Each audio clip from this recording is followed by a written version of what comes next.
Bonsoir fidèles téléspectateurs de la Belle Télévision, merci de nous retrouver dans Tête à Tête. Ce soir, je suis avec Monsieur Alioune Sall, qui est le coordonnateur du parti PASTEF en France. Monsieur Sall, bonsoir. Bonsoir Penda. Et merci d'avoir répondu à mon invitation. Je vous en prie. Naturellement, je vais d'abord vous demander de vous présenter aux téléspectateurs de la Belle Télévision. Me concernant, je suis Alioune Sall, coordonnateur de PASTEF France et un pur produit de Dakar, notamment à la banlieue dakaroise où je suis né et grandi, où j'ai fait aussi mes premiers pas, notamment mon cycle primaire et secondaire, avant de poursuivre mes études après mon baccalauréat scientifique où j'ai suivi un cursus en ingénierie en informatique. Et par rapport à l'expérience professionnelle, j'ai par la suite travaillé dans le secteur de la radiophonie, dans une boîte connue de la place, où j'ai fait une dizaine d'années, d'abord en tant qu'ingénieur support niveau technique. Après, j'ai évolué dans des postes en expertise et en chefferie de projet informatique avant de m'émanciper. Donc j'ai créé ma boîte en France où je travaille en tant que consultant indépendant dans le secteur de la chefferie de projet. Beaucoup de groupes. Voilà, c'est ça. Actuellement, je suis à la Banque de France, au fait, donc dans le secteur bancaire. Et juste avant, j'ai fait la Poste, la Banque Postale. Donc j'évolue dans le secteur bancaire où j'aide ces structures-là, au fait, à se moderniser sur le plan de l'informatique, notamment sur le plan du réseau informatique de manière générale. Alors, vous considérez-vous aujourd'hui comme un modèle de réussite dans une société comme la nôtre, où très souvent, après l'obtention du baccalauréat, les jeunes veulent partir, immigrer, étudier à l'étranger. Pour la plupart, ils restent après, d'autres rentrent. Quels sont les risques, quels sont les avantages, inconvénients? Oui, pour répondre à ta question, assez relative de parler de modèle. Après, ça dépend On est dans une société assez complexe où, par exemple, les jeunes qui veulent devenir ingénieurs, je dirais qu'ils pourraient être des modèles parce que on est quand même dans une société où on a un pays à faire et à refaire, et pour cela, il faudrait qu'on ait des personnes qui ont une certaine expertise dans tous les domaines. Donc, je pense que pouvoir avoir la possibilité de partir en Europe ou même de rester au Sénégal, parce que on connaît des gens, voilà, qui réussissent ici. Et moi, à titre personnel, j'ai des promotionnaires qui sont devenus aujourd'hui des médecins et travaillent dans des secteurs d'activité assez importants et qui ont aussi des postes de responsabilité. L'avantage, c'est que l'État, en tout cas, qui est l'acteur principal de ces réussites, entre guillemets, puisse donner toutes les chances à tout un chacun pour que les jeunes puissent d'abord intégrer les bonnes écoles et de pouvoir vivre pleinement de leurs rêves et faire en sorte qu'ils deviennent réalité. Que pensez-vous aussi d'une certaine manière de l'emploi aujourd'hui? Tout ça, il y a une corrélation avec ce qu'on vit actuellement. Moi, je pense que ça fait même... certainement, je ne vais pas échapper à la question, ça fait partie même de l'essence même de notre engagement politique, parce qu'on n'était pas prédestiné à faire de la politique. Mais quand on voit aujourd'hui au niveau de l'éducation des jeunes, de l'emploi, qui frôle quand même des chiffres assez inquiétants, parce qu'il faut savoir aujourd'hui le taux de chômage des jeunes est de 77%, qui est quand même assez colossal pour un pays comme le nôtre, qui a commencé quand même, dont on dit les jeunes de moins de 35 ans, il y a plus de 50% des jeunes de moins de 35 ans, avoir ce taux-là assez considérable à mon sens. Et tout ça, c'est le fruit de l'absence de politique inclusive, au fait, de politique d'éducation, de santé. On peut en avoir dans toutes les couches. Hein. C'est une politique dont l'État a failli, je dirais, hein, parce que il faut rappeler que depuis quelques années, on voit ce qui se fait avec l'événement récent des jeunes qui risquent leur vie, voilà, et en perdant la vie dans l'océan, alors que par l'absence d'espoir Voilà, alors qu'on est on a un gouvernement qui devrait normalement se poser cette question-là et qui fait la sourde oreille par rapport à ça, et que pendant ce temps, on est en train de dilapider l'argent du contribuable sur des projets de prestige, si je puis dire. Parce que quand on voit, pour donner que l'exemple du TR, qui quand même devrait pouvoir sortir les jeunes dans l'état catastrophique dans lequel ils sont, et avoir aussi l'aide qui est prédestinée à ces jeunes. Je parle à titre d'exemple, l'Union européenne depuis 2012 a donné à l'État du Sénégal plus de 1300 milliards pour lutter contre l'immigration clandestine, et que cet argent-là aujourd'hui il est utilisé à d'autres fins. Donc ce qu'on peut dire par rapport à ça, c'est l'absence de politique viable, voilà, pour que les jeunes puissent s'en sortir. On a les moyens aujourd'hui de pouvoir les aider, mais sauf que on a un État absent, un État démissionnaire, qui fait que aujourd'hui ces jeunes-là sont restés un peu livrés à eux-mêmes. Là, c'est le coordonnateur PASTEF qui le pense. Non, c'est une réalité, parce que, comme je disais tantôt, le Sénégal fait partie quand même des 25 pays les plus pauvres au monde. Donc, il faut se poser des questions simples. Comment on peut avoir un taux de chômage des jeunes qui frôle les catastrophes, et qu'on se permette de dilapider l'argent à coups de milliards. Par exemple, pour donner l'exemple sur l'éducation que vous disiez tantôt, aujourd'hui, le Sénégal compte près de 3000 abris provisoires. Alors que les experts reconnus en la matière nous ont prouvé clairement que pour une quatre-vingtaine de milliards, on peut éradiquer ce système-là.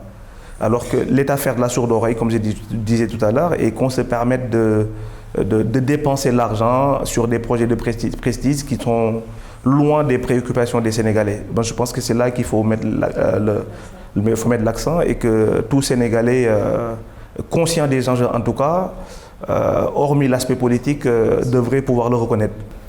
Pour en revenir dans le vif du sujet, vous êtes, je disais tout de suite, du parti PASTEF, autant pour moi. Qu'est-ce que déjà votre rôle en tant que coordonnateur? Pour revenir de manière générale sur du parti, je pense que je faisais partie des millions de Sénégalais qui ont quand même une certaine aversion de la politique telle que ça se fait aujourd'hui. Je pense que qui est faite d'invectives, d'invectives parfois, ou de querelles puériles.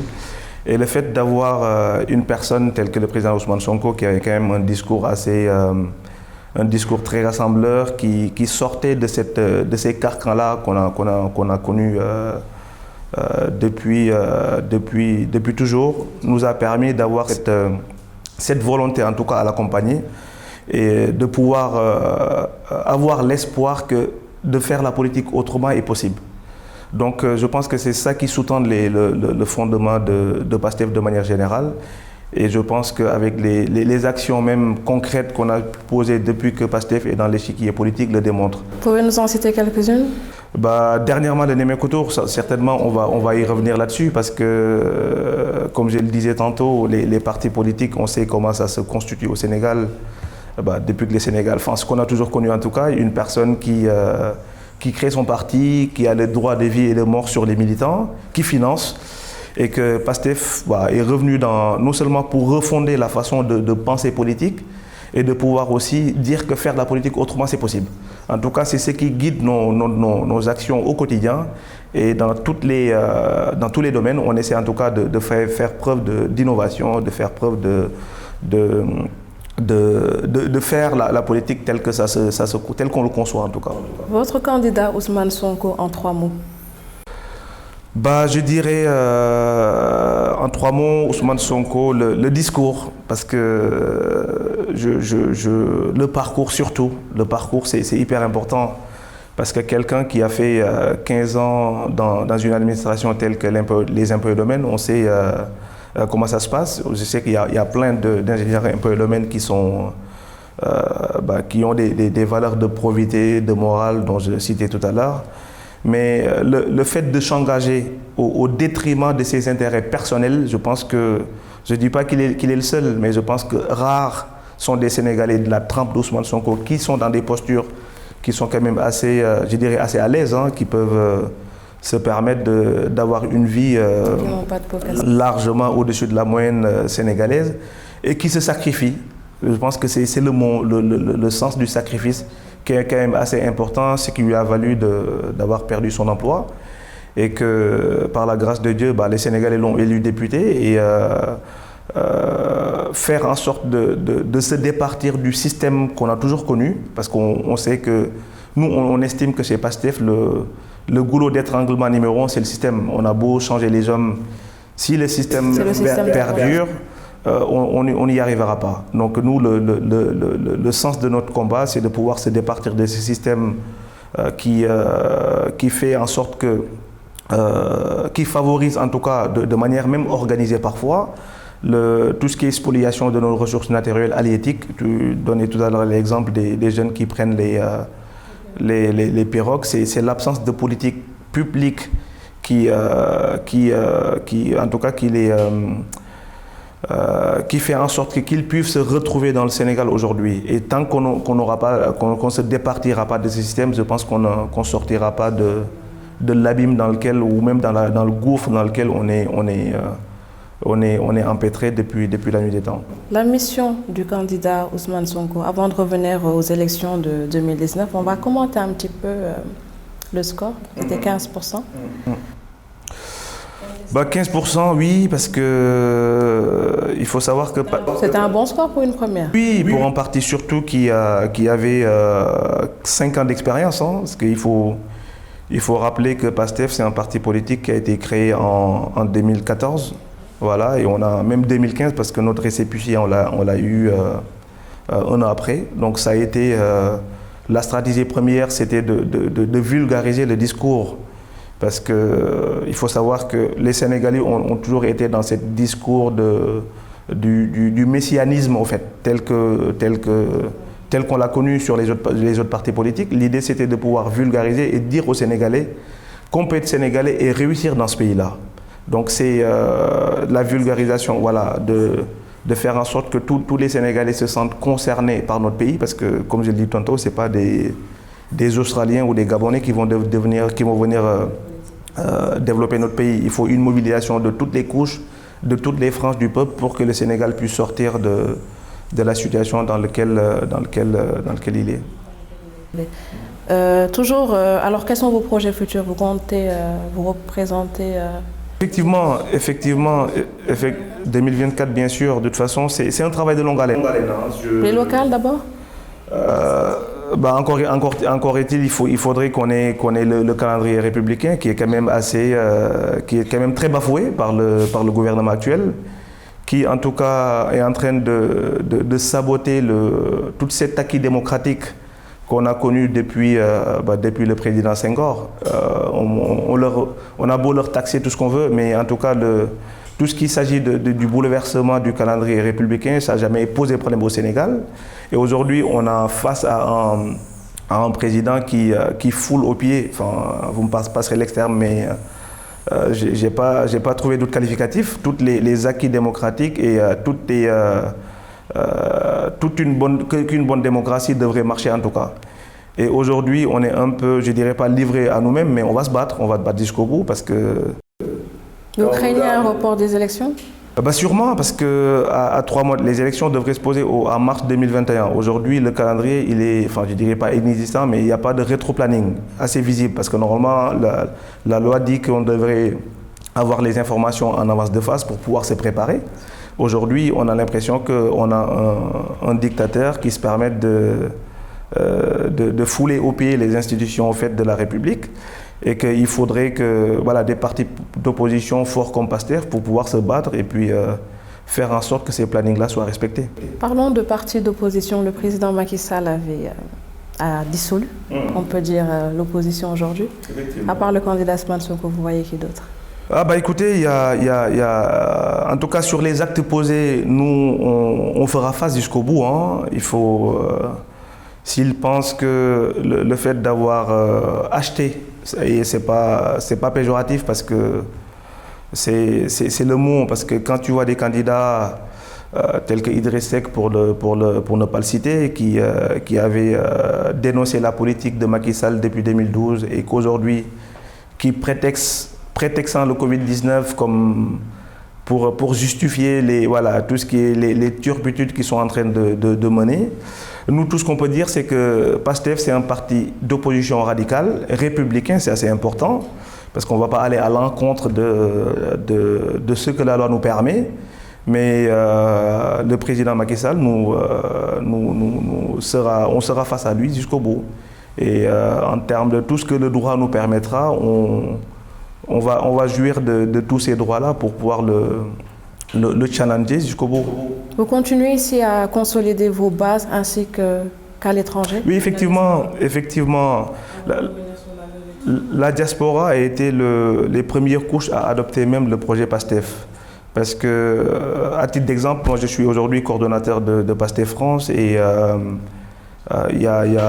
avec un parti qui a vu le jour en août 2016 avec fruit de l'abnégation et du travail d'une dizaine de personnes qui avaient la forte conviction de croire au discours et de surtout croire qu'un autre Sénégal est possible. Donc il y a des stratégies qui avaient été mises en place et de fil en aiguille, ça marchait.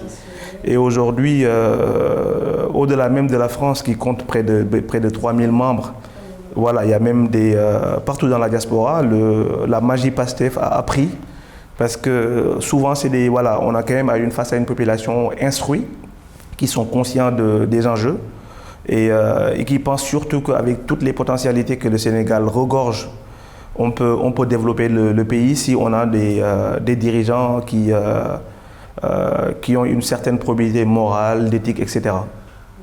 Donc pour revenir à la première édition de Némékotour, vous avez eu un succès quand même retentissant, qui a même surpassé vos attentes avec une levée de 125 millions de francs CFA en donations effectives et plus de 81 autres en promesses de donation. Satisfait? Oui, ça a été un succès retentissant comme tu dis. Tout ça, ça résulte de la façon de faire la politique, comme je le disais tout à l'heure. Parce que voilà, PASTEF a toujours été dans la perspective de faire autrement en faisant preuve d'ingéniosité au fait, dans la façon de faire. Parce que nous, on ne veut pas être otage d'aucune force obscure ou de lobby ou je ne sais plus quelle force étrangère. C'est pour ça qu'on s'est dit, tous les actes qu'on pose au niveau du parti, non seulement il faut que ça soit mesuré juridiquement et qu'on fasse en sorte qu'il y ait une inclusivité au fait. Il faut qu'il y ait la masse de PASTEF puisse adopter ces projets. Donc pour parler du Némékotour qui a quand même fait qui a quand même un succès assez extraordinaire, d'ailleurs qui a... Paradoxalement, vous êtes aussi menacé de dissolution. Après ça, moi, j'avais même décidé de ne pas commenter même pas une décision, mais je dirais cette sortie du ministre, que je remercie d'ailleurs de passage, qui, de manière anecdotique, j'ai dit hier à notre service communication qu'on n'avait même pas besoin de faire le SAV du Némékotour, et pourtant c'était prévu. Et on a vu que pour 125 petites millions, enfin petites par rapport à l'échelle d'un parti politique et surtout comparé aux milliards qui sont dilapités au gré des Sénégalais, donc on peut dire que c'est pas aussi énorme par rapport à sa sortie, mais on le remercie quand même parce que ça nous a fait de la pub. Et sur la partie juridique, comme je disais tout à l'heure, PASTEF est un parti sérieux qui, sur n'importe quel projet, je pense qu'on prend toutes les dispositions nécessaires pour ne pas être, en tout cas, avoir une entorse par rapport à la loi. Et pour revenir sur le Némékotour, ça a été une stratégie de masse, donc aussi une équivoque à lever par rapport au projet, parce que j'entends souvent que les 125 millions ont été collectés en 8 heures de temps et que ça a été exclusivement fait par des Sénégalais diaspora. Ça n'a pas été le cas du tout, c'est tout PASTEF qui compte aujourd'hui les 45 départements au Sénégal et de la diaspora. Et il y avait la collecte avait été initiée depuis début décembre. Donc il y avait des pots au fait, dans chaque coordination qui collectaient en avance de France. Et le 2 janvier, c'était la date issue, c'était la journée du levée de fonds, où tous les pots qui avaient été collectés dans les différentes coordinations ont été versés dans le pot commun en fait. Mais en entendant parler de certains Sénégalais, ils se disent bah ça a été trop rapide. Je pense que c'est ce qui a fait même induit en erreur notre fameux ministre de l'Intérieur, qui je pense que devrait avoir d'autres préoccupations aujourd'hui avec le Sénégal qu'on a que de s'occuper de nos 125 petits millions. Toujours pour en revenir sur vos projets futurs. Vous avez déjà vos candidats pour les locales, pour les législatives. Comment va se passer ces 3-4 prochaines années? Ben, on va continuer à travailler tel qu'on l'a toujours fait, parce que le maître mot, c'est la massification, le travail de massification, parce que beaucoup de terrain, parce qu'on part du principe que il y a une masse à aller chercher. Le travail de vulgarisation de notre projet, il faut que ça aille dans toutes les couches de la population. Ce qui a favorisé d'ailleurs le Némé Couture, parce que d'ici peu, notre président va faire le tour du Sénégal pour aller partager son discours. Voilà, il y a un programme déjà ficelé que je n'exposerai pas ici dans les détails. Mais massification, je pense que à l'instar de ce qui se fait dans ce pays aujourd'hui, on a énormément de concitoyens qui ne sont pas conscients des enjeux aujourd'hui. On leur parle de pétrole, de milliards, etc. Alors qu'ils ne comprennent pas aujourd'hui que même les jeunes qui bravent la mer, qu'on a une capacité aujourd'hui tellement énorme et qui bien exploitée, au fait, peut servir à toutes les couches de la population. Et ça, nos projets à court terme, c'est d'aller dans les coins et les recoins du Sénégal. Sillonner et leur expliquer tout ça. Sillonner le Sénégal pour expliquer tout ça. D'accord. Toujours dans la mission PASTEF, c'est quoi vos priorités? C'est-à-dire une fois demain, si toutefois le candidat sont rétablir l'état de droit. Je pense qu'on est dans un pays où, qu'on le dise ou pas, l'anarchie quand même occupe une place assez importante. Voilà, et surtout faire en sorte que les Sénégalais puissent... parce que les Sénégalais, ils n'en demandent pas beaucoup. Hein. Aujourd'hui, quand tu vois le taux de pauvreté qui dépasse pratiquement 50%, presque un Sénégalais sur deux n'arrive pas à manger à sa faim, et qu'on nous parle de projets tels que le TR, building, enfin des gouffres, et, sans parler même d'institutions aujourd'hui qui sont créées à l'image du cadeau qui a été fait par le président Idriss Seck, qui quand même un gouffre à milliards, alors qu'aujourd'hui toutes ces institutions-là, budget du fort, avec toute la manne financière qu'ils capitalisent et qui pourrait être utilisée à d'autres fins. Je pense que d'abord, en plus de restaurer l'état de droit, de faire en sorte que les Sénégalais puissent manger à sa faim, de se soigner surtout, parce qu'il y a la santé aussi, et surtout l'éducation des jeunes. Parce qu'on ne peut plus se permettre de continuer avec un Sénégal en 2021, qu'on ait plus de 7000 abris provisoires, parce que nous, on a la chance aujourd'hui d'avoir été peut-être dans de bonnes écoles, d'avoir une éducation qui est quand même assez correcte, si je puis dire. Et aujourd'hui, croire qu'aujourd'hui, il y a des Sénégalais qui vont à l'école à pied en traversant des kilomètres et qu'ils n'ont même pas les outils primaires pour pouvoir étudier correctement, ça, je pense que c'est une priorité absolue pour que tout Sénégalais puisse jouir en tout cas des mêmes droits, qu'il y ait une équité en termes de droits, parce que l'argent du contribuable, c'est pas seulement pour les gens de Dakar. Il faut vraiment que ce soit décentralisé pour que tout Sénégalais puisse avoir ce sentiment d'appartenance au fait à une nation, à un pays. Je pense que c'est ça le plus important, avant de penser à construire des immeubles, acheter des terres ou de je ne sais plus quel... Un petit mot sur les mesures qui ont été prises récemment par le président de la République.